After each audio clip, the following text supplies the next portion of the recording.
Hello friends and welcome back. दोस्तों, अगर आप अपने सिस्टम में माइक्रोसॉफ्ट वर्ड में कुछ इस प्रकार के बिल्स जनरेट करना चाहते हैं तो वो आप कैसे बना सकते हैं, आज के वीडियो में हम इस पर बात करेंगे। चलिए वीडियो को शुरू करते हैं, बट बिफोर दैट वीडियो को लाइक करना और चैनल को सब्सक्राइब करना ना भूलें।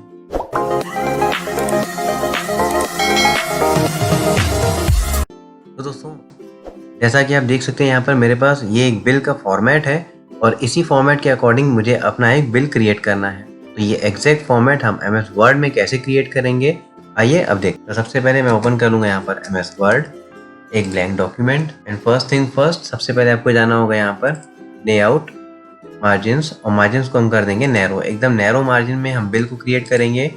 ओरिएंटेशन बाय डिफॉल्ट होगी पोर्ट्रेट और साइज होगी यहाँ पर A4। ये हो गई इसकी बेसिक सेटिंग्स। और अब जैसा आपका बिल है आपको एज इट इज क्रिएट करना है। तो सबसे पहले आपको यहाँ पे काउंट करना होगा number of rose, number of columns and so on. ये सबसे ऊपर हम देख सकते हैं एक रो, फिर सेकंड रो, थर्ड, ये पूरा का पूरा काउंट होगा फोर्थ रो, और उसके बाद है फिफ्थ रो।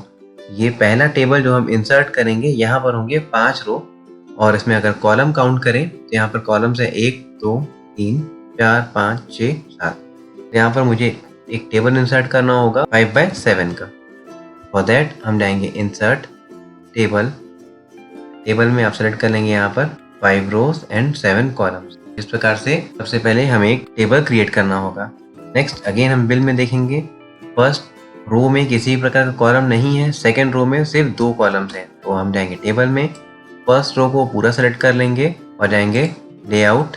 लेआउट में आने के बाद merge cells. In the same way second row में भी अगर हम देखें 3 कॉलम्स में एक रो बना हुआ है, अगेन 4 कॉलम्स में दूसरा रो बना हुआ है। तो एज इट इज हम यहाँ पे 3 कॉलम्स को सेलेक्ट करके जाएंगे लेआउट एंड मर्ज, बाकी 4 कॉलम्स को सेलेक्ट करके अगेन मर्ज। यहाँ पर एक बेसिक स्ट्रक्चर रेडी हो चुका है उसका। Next 7 columns as it is चाहिए हमें, तो 7 कॉलम्स एज इट इज रहेंगे। इसके बाद का जो कॉलम है यहाँ पर, ये कॉलम काफ़ी बड़ा है, तो इसे हम यहाँ पे सिंपली एंटर प्रेस कर सकते हैं। ये कॉलम आप इस प्रकार से क्रिएट कर लेंगे। और लास्ट रो में अगर हम देखें तो लास्ट रो में भी 7 कॉलम्स बने हुए हैं, तो लास्ट रो में हमारे पास 7 कॉलम्स आ चुके हैं। ये एक बेसिक स्ट्रक्चर सबसे पहले आपको क्रिएट करना होगा। नेक्स्ट इस बिल में हम देखेंगे यहाँ पे 2 लाइन्स लिखी हुई हैं, तो हम यहाँ पे 2 लाइन्स छोड़ देंगे अभी।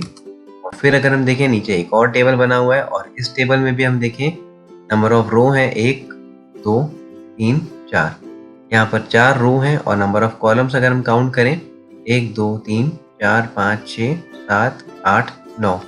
यहाँ पर हमें टेबल बनाना होगा 4/9 का। अगेन हम चले जाएंगे इंसर्ट टेबल।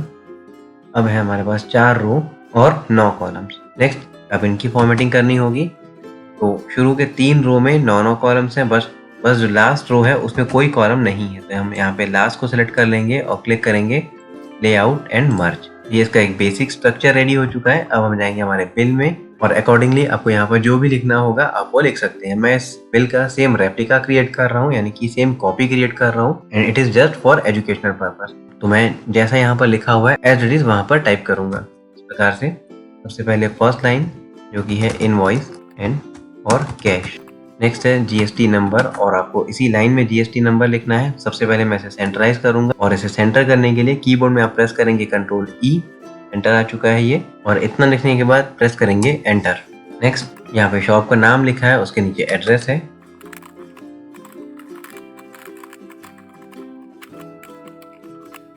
ये सारी डिटेल्स लिखने के बाद अब अगर हम यहाँ पे नोटिस करें राइट साइड में GST नंबर लिखा हुआ है, और आप यहाँ पे राइट साइड में अगर GST नंबर लिखते हैं तो आपको स्पेस देनी होगी कुछ इस प्रकार से, और यहाँ पे आप लिख सकते हैं अपना GST नंबर। बट जैसे ही आप टाइप करेंगे आप देखेंगे ऊपर इनवॉइस और कैश जो है उसमें भी मूवमेंट चालू हो जाएगा, और ये with reference to GST number एक जगह स्टेबल नहीं होगा। तो इसके लिए सॉल्यूशन क्या होगा? इसका सॉल्यूशन है आप जाएं इंसर्ट में, शेप्स, और एक रेक्टेंगल या फिर एक टेक्स्ट बॉक्स ले लें, और यहाँ पर आप इसे प्लेस कर लें।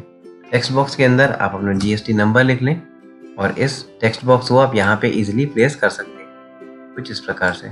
अब अगर हम यहाँ पे देखें तो ये टेक्स्ट बॉक्स की लाइंस दिख रही हैं जो कि हमारे बिल को बिगाड़ रही हैं। तो कुछ इस प्रकार से सबसे पहले हम इसे सेट कर लेंगे, और टेक्स्ट बॉक्स मूवमेंट का काम आप इजीली कर सकते हैं कीबोर्ड में एरोस की के साथ। अब टेक्स्ट बॉक्स पे राइट क्लिक करें, क्लिक करेंगे फॉर्मेट शेप, फिल में नो फिल रहेगा और लाइन में रहेगा नो लाइन। तो अब आप यहाँ पे देख सकते हैं इसका जो लाइन है वो कम्प्लीटली रिमूव हो चुका है। अब कंप्लीट को सिलेक्ट कर लेंगे, थोड़ी साइज़ बड़ी कर लेंगे and bold. Same GST number को भी सेलेक्ट कर लेंगे, थोड़ी साइज़ बड़ी कर लेंगे एंड बोल्ड। तो हमारे बिल की हेडिंग रेडी हो चुकी है। अब हेडिंग में देखिए तो नाम थोड़ा बड़ा लिखा हुआ है। अगेन नाम को मैं सेलेक्ट कर लूँगा और इसकी साइज़ को थोड़ा बड़ा कर लेंगे कुछ इस प्रकार से। Next party name, address, mobile number, GST number, ये चारों चीज़ें आपको यहाँ पर लिखनी होंगी। आप चाहें तो एज़ इट इज़ लिख सकते हैं, चाहें तो आप अपने अकॉर्डिंग यहाँ पे एक नया फॉर्मेट क्रिएट कर सकते हैं।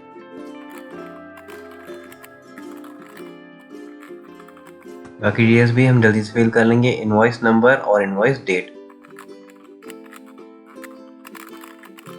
और इतनी चीज़ें लिखने के बाद हम इनका भी फ़ॉन्ट थोड़ा बड़ा कर लेंगे। आप सिंपली इन सभी को सेलेक्ट कर लें और इसके साइज़ को थोड़ा बड़ा कर दें।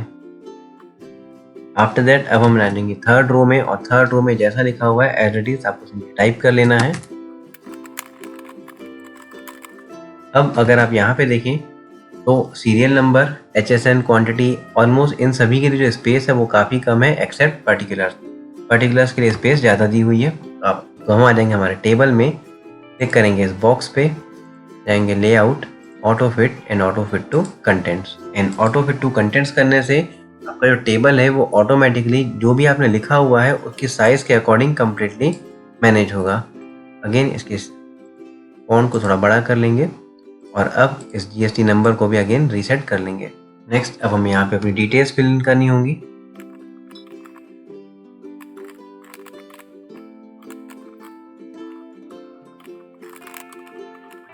तो कुछ इस प्रकार से आपके जो भी पर्टिकुलर्स हैं आप उन सभी को यहाँ पे लिख लेंगे और फिर आखिरी में आ जाएंगे और यहाँ पर आने के बाद टोटल क्वांटिटी 2, MRP का टोटल यहाँ पे हो जाएगा एंड अमाउंट का भी टोटल कर लेंगे यहाँ पे। और अब अगर आपको ये बिल शॉर्ट लग रहा है तो आप सिंपली यहाँ पर एंटर प्रेस कर लें। जिस प्रकार से आपका जो बिल है इसकी लेंथ ऑटोमेटिकली बढ़ जाएगी। इन सभी का फॉन्ट हम थोड़ा बड़ा कर लेंगे। सी द रिजल्ट, तो रिजल्ट आपको कुछ इस प्रकार से एक बिल देखने मिल जाएगा। अभी तक ये फाइनल नहीं हुआ है। अब यहाँ पर आने के बाद आप यहाँ पे बिल का अमाउंट लिख लेंगे। अब यहाँ पर आप देखेंगे 10 का T तो कैपिटल है, लेकिन बाकी सब में आप देखेंगे अगर फर्स्ट वर्ड अगर आपको कैपिटल करना है आप सिंपली सबको सेलेक्ट कर लें, जाएंगे यहाँ पर चेंज केस और क्लिक कर लेंगे कैपिटलाइज ईच वर्ड। ये सारे के सारे जो है वो कैपिटल्स में आ चुके हैं। नेक्स्ट इन दोनों लाइंस के बीच में गैप बहुत ज़्यादा है तो इन दोनों लाइंस को सेलेक्ट कर लेंगे, जाएंगे पैराग्राफ ग्रुप में, इस बटन पर क्लिक करेंगे और जाएंगे लाइन स्पेसिंग ऑप्शंस। यहाँ से आपको स्पेसिंग को सिंपली 0 कर लेना है और लाइन स्पेसिंग को कर देंगे सिंगल एंड ओके। इतना करते आप देखेंगे दोनों लाइंस के बीच में स्पेस जो है वो कम हो चुका है। नेक्स्ट इस टेबल में आपको काम करना होगा। सबसे पहले इस कंप्लीट टेबल को सेलेक्ट कर लेंगे, आप इस बॉक्स पे क्लिक करें, जाएंगे layout, auto fit and auto fit to contents.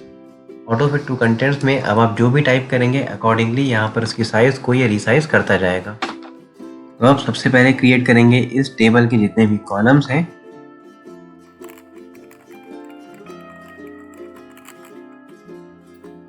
उसके बाद हम देख सकते हैं सेकेंड रो में जो भी हमारी वैल्यूज़ हैं उन सभी पर जीएसटी, एसजीएसटी कितना है ये सारा का सारा कैलकुलेटेड है। ये आप इजीली कैलकुलेटर में कैलकुलेट कर सकते हैं। और उसके बाद थर्ड रो में इसका टोटल दिया हुआ है। थर्ड रो में मैं एज इट इज टाइप कर लूँगा टोटल। इस बिल में अगर मैं देखूँ टैक्सेबल में कुछ ऐसी चीज़ें हैं जिन पर एसजीएसटी और सीजीएसटी यानी कि ओवरऑल जीएसटी 5% का लगा हुआ है और कुछ ऐसे प्रोडक्ट्स हैं जिन पर जीएसटी 12% का लगा हुआ है। इसलिए इन दोनों का जो टैक्स कैलकुलेशन है ये अलग अलग किया हुआ है। मेरे बिल में मैं सिंगल एक कैलकुलेशन भी रख सकता हूँ टैक्सेबल में। टैक्सेबल जैसे अगर मैं चाहता हूँ इस कंप्लीट बिल का इस 10,350 पर ही टैक्स लगे तो हम सिंपली लिख सकते हैं टैक्सेबल इस 10,350, जिसपे एसजीएसटी मुझे लगा है 2.5% का और इसी प्रकार से सीजीएसटी लगा हुआ है 2.5% का। अब आप इन दोनों का 2.5% कैलकुलेट कर सकते हैं और 2.5% कैलकुलेट करने के लिए आप इन दोनों अमाउंट को मल्टीप्लाई करें और डिवाइड बाय 100 करें। तो ये है मेरा एसजीएसटी जो कि है 258 रुपये 75 पैसे। मैं यहाँ पर लिख लूँगा 258 रुपये और 75 पैसे। इसी प्रकार से सीजीएसटी होगा। और अब इस केस में अगर हम देखें यहाँ पर आईजीएसटी कुछ भी नहीं है and overall total tax calculate कर दी गई है। टैक्सेबल है मेरा 10,350 रुपये, इसमें एसजीएसटी है इतनी और CGST है इतनी, और टोटल टैक्स जो कि है 258.75, 517 रुपये 50 पैसे। तो कुछ इस प्रकार से हमारा कैलकुलेशन हो चुका है। एंड एट लास्ट आप देखेंगे इस बिल में यहाँ पर ये जो लिखा हुआ है आपको एज इट इज यहाँ पर इसे टाइप करना होगा। साथ साथ इसी रो में हमें एक और चीज लिखनी है जो कि है पेड अमाउंट और ड्यू अमाउंट। हम यहीं पे लिख लेंगे पेड अमाउंट, और यहाँ पे थोड़ी स्पेस क्रिएट कर लेंगे क्योंकि दोनों के दोनों टेबल्स जो है वो कम्प्लीटली मैच हो रहे हैं। यहाँ पर है रिसीवर का नाम और उसके साथ साथ है ड्यू अमाउंट, तो यहाँ पर मैं लिख लूंगा रिसीवर का नाम, again space and due amount. Next is terms and conditions, और राइट साइड में जैसा हमारे बिल में लिखा हुआ है एज इट इज हम लिख सकते हैं यहाँ पर और अगेन एंटर एंड स्पेसेस, और यहाँ पर हम टाइप कर लेंगे दूल्हे घर। नेक्स्ट लास्ट लाइन हम देख सकते हैं E.NOE ऑथराइज सिग्नेटरी, ये आप एज इट इज टाइप कर सकते हैं। एंड लास्ट में हम देख सकते हैं एक ब्लैंक आ चुका है, तो सिंपली मैं प्रेस करूंगा डिलीट एंड दैट्स इट। हमारा जो बिल है वो कम्प्लीटली रेडी हो चुका है। अब आपको यहाँ पे जो भी चेंजेस करने हैं, जब भी चेंजेस करने हैं, आप कोई भी चेंजेस इजीली कर सकते हैं। एंड लास्ट आप चाहें तो इसे एज अ PDF सेव करें या फिर आप इसकी JPG क्रिएट कर सकते हैं, बट JPG क्रिएट करने के लिए आपको तब भी इसे एक बार एज अ PDF सेव करना ही होगा। एंड टू डू दैट मैं जाऊँगा फाइल, सेव एज, अभी के लिए मैं इसे कर दूँगा डेस्कटॉप पे सेव विथ नेम इनवॉइस, और इसे हम सेव कर लेंगे as a PDF and save. See the result, ये है इसका result. Complete PDF bill generate हो चुका है। यहाँ पर आप इसे इजीली प्रिंट कर सकते हैं। इसे कर लेंगे क्लोज। और अगर आपको लगता है कि ये टेबल जो है वो पेपर में एक साइड हो चुका है और दूसरे साइड काफ़ी सारी स्पेस खाली है, तो आप सिंपली इस टेबल पे क्लिक करें और होम टैब में जाएंगे पैराग्राफ ग्रुप में और क्लिक करेंगे सेंटर। तो हमारा कंप्लीट टेबल जो है वो सेंटर में आ चुका है। इसी प्रकार से सेकंड टेबल में क्लिक करेंगे एंड सेंटर, और इन दोनों लाइन्स को भी आप स्पेस के थ्रू सेंटर में ला सकते हैं। एंड आफ्टर दैट आपको अगर लगता है यहाँ पे कुछ चेंजेस करने हैं, जैसे कि ये लाइन, अगर इस लाइन में हम देखें जितने भी अल्फ़ाबेट्स हैं वो सब के सब स्मॉल हो चुके हैं, आप इन्हें भी सिंपली जाएं चेंज केस में और कैपिटलाइज ईच वर्ड पे क्लिक करें। तो फिर इस प्रकार से हमारे बिल में चेंजेस आपको देखने मिल जाएंगे। और जब पूरा बिल क्रिएट हो जाए, अगेन आप जाएं फाइल, सेव एज, अगेन मैं इसे एज अ PDF सेव कर लूँगा एंड सेव। और ये है मेरे बिल का फाइनल आउटपुट, जो कि एक कंप्लीट PDF फाइल में है। आप इसे चाहें तो डायरेक्टली PDF टू JPG के थ्रू एक इमेज में कन्वर्ट कर सकते हैं, या फिर आप चाहें तो एज अ PDF भी इसे यूज़ कर सकते हैं। एंड नॉट इवन दैट, आप चाहें तो इसमें एक लोगो भी लगा सकते हैं ताकि ये बिल एकदम जेन्युइन दिखे। आपको सिंपली एक लोगो को डाउनलोड करना होगा और उस लोगो को इस प्लेस में इंसर्ट करना होगा। ट्राई करिए। अगर आपको कोई भी प्रॉब्लम्स आती हैं आप हमसे कमेंट बॉक्स में पूछ सकते हैं। मैं कोशिश करूँगा जल्द से जल्द उनका आंसर आपको दे दूँ। आई होप आज के वीडियो में कुछ यूज़फुल और कुछ मीनिंगफुल देखने मिला होगा आपको। अगर ये वीडियो पसंद आया तो प्लीज़ ज़्यादा से ज़्यादा लाइक करें, शेयर करें और चैनल को सब्सक्राइब करना ना भूलें। तो दोस्तों प्लीज़ इस नॉलेज को कहीं भी किसी भी प्रकार से गलत उपयोग में ना लें। ये सिर्फ एजुकेशनल पर्पस के लिए है ताकि आप प्रैक्टिस कर पाएँ MS वर्ड में अलग टेबल्स कैसे इंसर्ट कर सकते हैं, फॉन्ट के साथ कैसे काम कर सकते हैं, उसके बाद टेक्स्ट अलाइनमेंट है, लाइन अलाइनमेंट है, चेंज केस है, ऑलमोस्ट इन सभी फीचर्स का यूज़ आप एक साथ कैसे कर सकते हैं। ये उस चीज़ का एक डेमो था। Thank you.